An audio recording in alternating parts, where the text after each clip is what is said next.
રાજકોટમાં દર વર્ષની જેમ આ વર્ષે પણ શાળા પ્રવેશોત્સવ એક મહોત્સવ તરીકે ઉજવવામાં આવ્યો છે. પ્રાથમિક શાળાઓમાં બાળકોનું નામાંકન વધારવા અને ડ્રોપઆઉટ રેટ ઘટાડવાના ઉદ્દેશ્ય સાથે યોજાયેલા આ કાર્યક્રમમાં મેયર, ધારાસભ્યો અને ભાજપના પદાધિકારીઓએ વિવિધ શાળાઓની મુલાકાત લીધી હતી. બાળકોનો ભણવાનો ઉત્સાહ વધારવા તેમને સ્કૂલ બેગ, પાઠ્યપુસ્તકો અને સ્ટેશનરી કિટ ભેટમાં આપવામાં આવી હતી.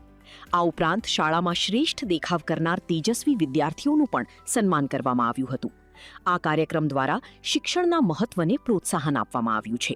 કન્યા કેળવણી અને શાળા પ્રવેશોત્સવના ગુજરાત સરકારના આજના કાર્યક્રમનો મુખ્ય ઉદ્દેશ એ હોય છે કે દેશના આદરણીય વડાપ્રધાન જ્યારે ગુજરાતના મુખ્યમંત્રી હતા ત્યારે એને 2004માં કાર્યક્રમની શરૂઆત કરી અને આજે અવિરત છેલ્લા 20 વર્ષથી આ કાર્યક્રમ ચાલુ છે. અને બાળકો હસતા રમતા ખુદ ખેલતા કૂદતા પ્રવેશ કરે અને અલગ અલગ એને ભેટ પણ આપવામાં આવે એવો અમારો ઉદ્દેશ છે. અને ખાસ કરીને રાજકોટ મ્યુનિસિપલ કોર્પોરેશનની જે સ્કૂલો છે એમાં આ બધા કાર્યક્રમો યોજાય છે. એ પૈકીનો આજે અમારી કરણસિંહજી હાઈસ્કૂલ અને વિરાણી હાઈસ્કૂલ અને બીજી અલગ આખા રાજકોટની અંદર અલગ અલગ સ્કૂલોમાં બધી સ્કૂલોમાં આવા કાર્યક્રમ યોજાય છે.